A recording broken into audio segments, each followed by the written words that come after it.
Soy Blacky Angie y no adoro las intros, pero más allá del título y la descripción que espero hayas leído antes de darle play, debo decirte que en este video me verás jugar mi juego preferido, mientras que con numerosas GIFs te relato un poco de mi pasado y experiencias en torno a mi condición de salud.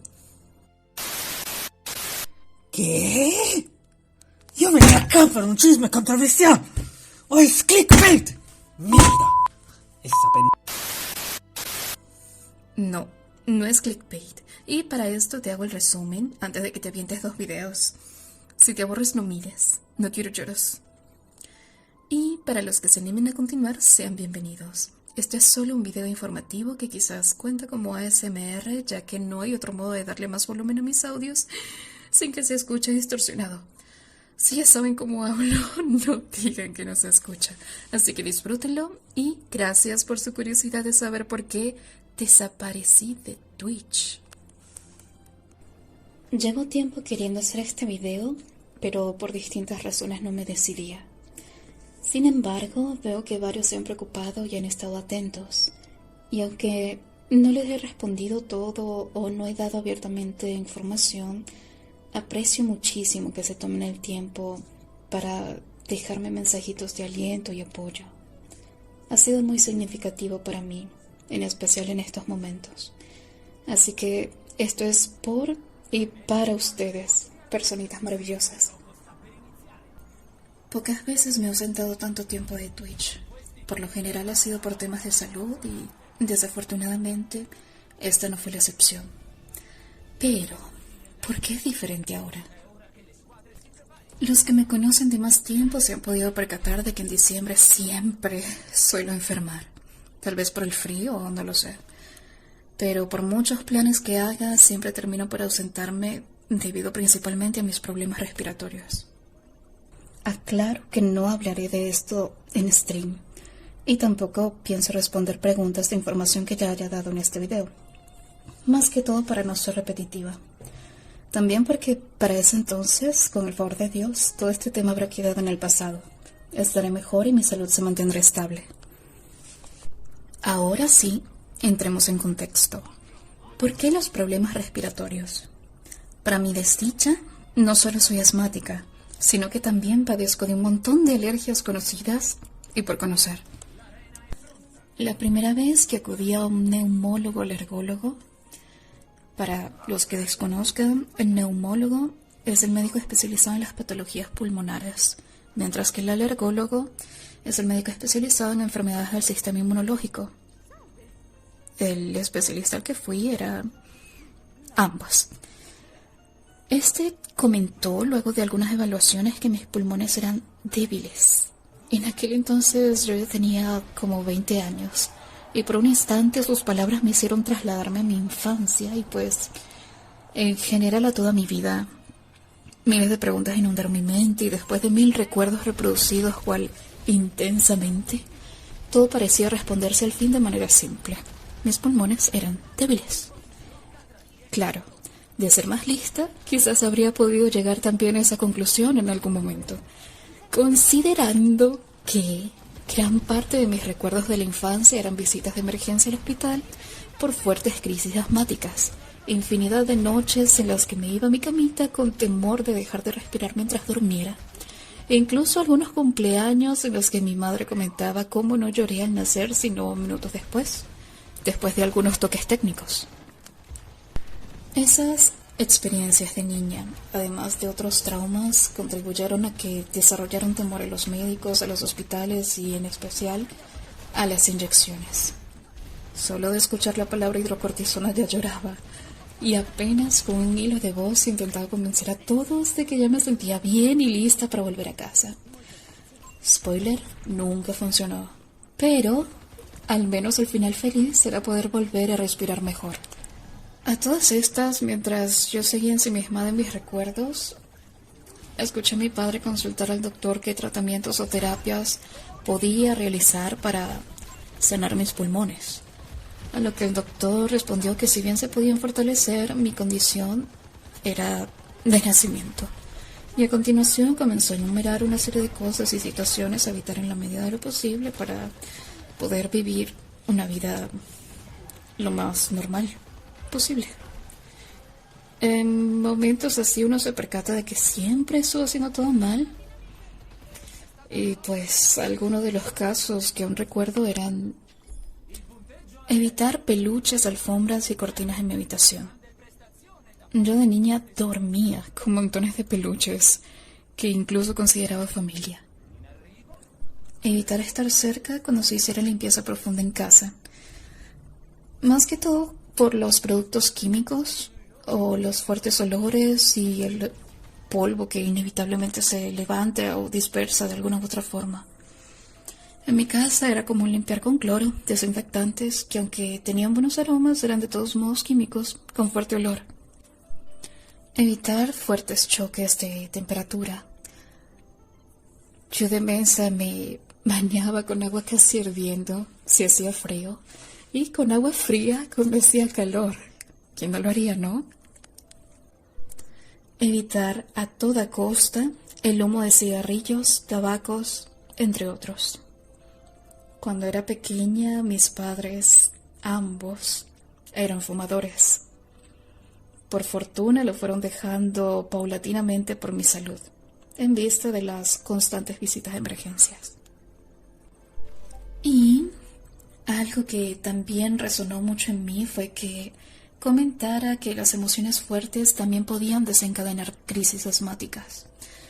De niña y aún en mi adolescencia llegué a dudar varias veces de que mi madre quisiera verme feliz, puesto que cada vez que reía de más, me regañaba con su curiosa frase: «No te rías porque después lloras».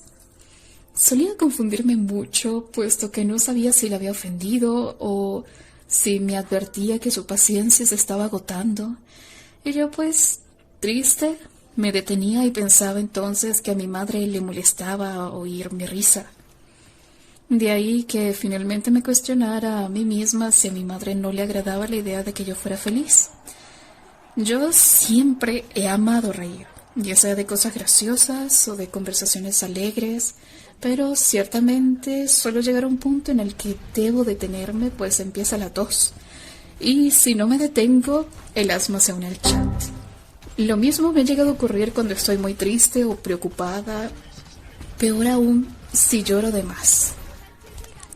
En fin, todas estas cosas, aun si no llegaban a provocarme una crisis asmática al momento, era seguro que de igual modo mis pulmones me pasarían la factura por la noche. Y actualmente no es la excepción. Por otro lado, si de algo me han servido esas numerosas y constantes experiencias, han sido para adaptarme de algún extraño y quizás absurdo modo a mis limitadas capacidades respiratorias. Puede que parezca no tener sentido, pero al menos mi instinto de supervivencia no me ha fallado hasta ahora. Hasta ahora. Y trataré de explicarlo a continuación. Ahora, para los que no estén muy familiarizados con el asma, les cuento de forma sencilla lo que pasa. Solemos ver la representación de los pulmones con un montón de ramificaciones por dentro, tal y como si fueran las ramas de los arbolitos. Esas son vías respiratorias, cavidades por las que fluye el oxígeno y el dióxido de carbono. Cuando se presenta el asma, esos conductos se inflaman y por consiguiente dificultan el flujo del aire. Para darles un ejemplo de lo que se siente, les pregunto: ¿alguna vez los han abrazado tan fuerte que se sienten ahogar? ¿O como si los estuvieran aplastando? Para los que no hayan experimentado algo así, les hago otro ejemplo que tal vez requiera algo de imaginación. Pensemos en una serpiente pitón o en la boa constrictora, que sabemos que éstas se enrollan alrededor del cuerpo de su presa y sujetan con fuerza, aplastándola hasta matarla. En una situación así, seamos la persona abrazada con fuerza o imaginando a la presa siendo triturada por la boa, sentiremos enseguida que nuestros pulmones no logran ensancharse como normalmente lo harían al respirar. Automáticamente, la reacción ante esta situación es inevitable. Pánico, ansiedad, buscamos por todos los medios zafarnos, sin darnos cuenta de que esa sensación de peligro solo nos limita cada vez más la capacidad de respirar el oxígeno suficiente. Nos agitamos, incluso podríamos hiperventilar y solo puede ir de mal a peor, a menos que esa persona nos suelte o que la boa libere a su presa a tiempo. Sin embargo, cuando tenemos asma, no hay nada ni nadie aplastándonos realmente. Aunque de hecho sentimos que son las costillas las que no permiten que nuestros pulmones se ensanchen, mientras que el problema es aún más profundo. Por lo general, la única solución es un rápido antídoto, o como es correcto llamarlo, broncodilatador. Este tratamiento puede ser inhalado por medio de un inhalador, valga la redundancia, o por la nebulización, o también, en casos más graves, inyectado por intravenosa. Casi parezco doctora explicando todo esto. Entonces, ¿cuál fue mi fantabulosa estrategia para sobrevivir a estas constantes crisis asmáticas? En primer lugar, al ir comprendiendo desde pequeña mi cuerpo y mis sensaciones, iba sacando mis propias conclusiones. Muchas veces no lograba siquiera caminar porque me cansaba de inmediato y mi capacidad para respirar se reducía aún más. De hecho, ni siquiera estando en condiciones normales me atrevo a correr. Hace muchos años que me decidí por completo a evitarlo y pues de más está decir lo que pasaba cuando corría. Mi sorpresa muchas mañanas era el simple hecho de despertar y darme cuenta con enorme alivio y alegría que sobreviví, que aún dormida no había dejado de respirar. ¿Cómo era posible? ¿Diosito había escuchado mis oraciones esa noche? Obvio. Pero además, muchos años después me di cuenta de que, conservando la calma y esforzándome por aprovechar el poco oxígeno que respiraba, bueno, no esforzándome, digamos, no dejándome llevar por el pánico, sino manteniéndome tranquila, caminando lentamente, hablando poco o casi nada, si es que aún tenía voz, lograba aguantar más tiempo. Era necesario. Muchas veces no podíamos conseguir los medicamentos o al vivir lejos y no tener coche, no siempre podíamos así como así salir a medianoche o de madrugada para ir al hospital. Además, que el frío me ponía peor. Algunas veces me sentía en la capacidad de resistir la caminata hasta la parada de autobuses y todo el viaje, pero otras veces no lograba casi ni moverme. Sin mencionar que no me apetecía ni beber ni comer, pues en momentos así, donde masticar y tragar podría tomarte solo un segundo, pero para respirar alcanzas apenas un tercio de segundo, uno pues prefiere aferrarse a ese microsegundo que te mantiene aún recibiendo pizquitas de oxígeno. Si has llegado hasta aquí y has logrado asimilar todo el asunto, ¡felicidades! Ya puedes decir con propiedad que tienes una idea de lo que se siente tener asma, a pesar de que nunca lo hayas experimentado. Y espero de todo corazón que nunca pases por algo así. Pero si llegas a ver a alguien que esté pasando por esto, por favor, sé amable, sé gentil, sé muy paciente. Y si te es posible ayudar de algún modo, hazlo, por favor. ¿Cómo puedes ayudar? Repito, si está en tus posibilidades, ya sea que tengas un coche o que esa persona tenga un coche, pero obviamente no esté en condiciones de conducir, ofrécele llevarle al hospital más cercano. Y si puedes acompañar a la persona a emergencias y hablar por ella, estoy segura de que te lo agradecerá toda la vida. Y aun si no, pues la vida misma te recompensará bonito por haber ayudado a salvar una vida. Lo primero que hay que decir es que el paciente no puede respirar, que presenta dificultad respiratoria o que tiene una crisis asmática. Es de suma importancia que sea eso lo primero que digas, pues es considerado un caso prioritario. Es muy probable que te pregunten si la persona es alérgica a algún medicamento. Y, de ser posible, procura haber hecho todas esas preguntas de camino al hospital. Recuerda, ser muy paciente, dependiendo la gravedad. Ya les dije que apenas si se logra hablar poquito, Y de paso uno no tiene las ideas claras. Vamos, que literalmente no pasa oxígeno. El cerebro no está recibiendo suficiente oxígeno y ya estar de pie y caminar de a pasitos de minutos es un milagro. Una crisis asmática no atendida a tiempo puede ser mortal. En serio.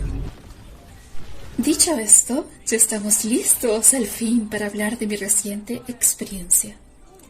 Sí, el objetivo preciso de este video, la razón por la cual me ausenté y por la cual seguiré ausente un poco más. Como muchos recordarán, en mis últimos streams solía toser mucho. De hecho, en la última transmisión acabé apagando stream porque varios se preocuparon y me pidieron que descansara.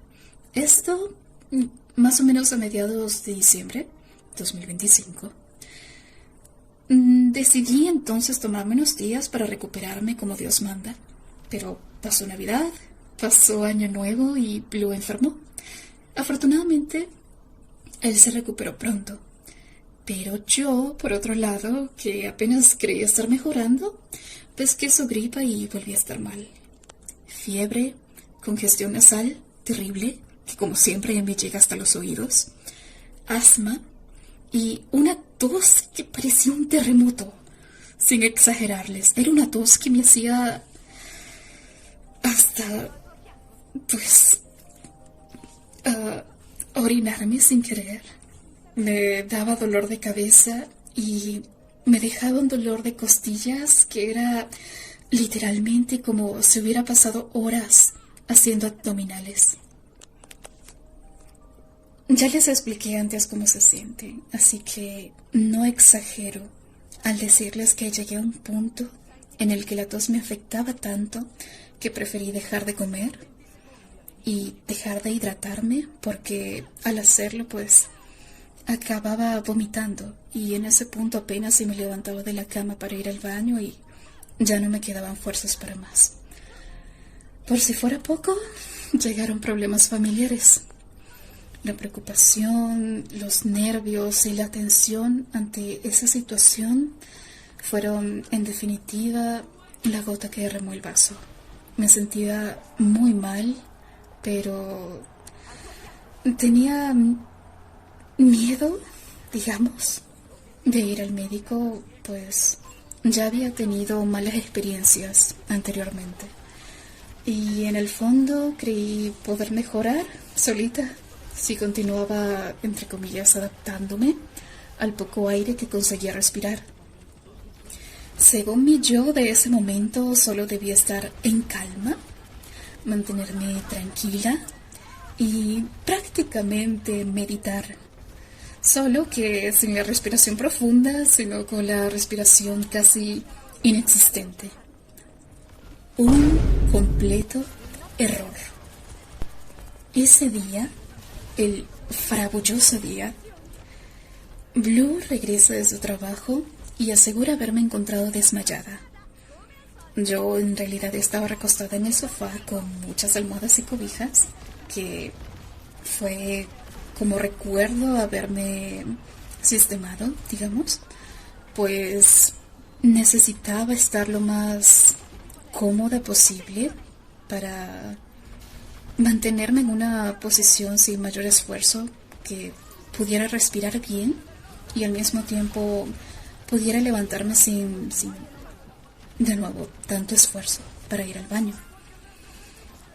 Pero al parecer él había intentado por varios minutos despertarme y asustado, pues yo parecía no estar respirando, entró en pánico. Para cuando me desperté, yo solo sabía que no podía más, literalmente. Recuerdo haberlo visto y que se me salían las lágrimas. No creí tener fuerzas, para nada. Estaba cansada y se lo dije. No podía más. Él, pues, empezó a recoger las cosas, me abrigó, me puso zapatos y me llevó al hospital. Yo iba pasito a pasito porque si me agitaba, perdía.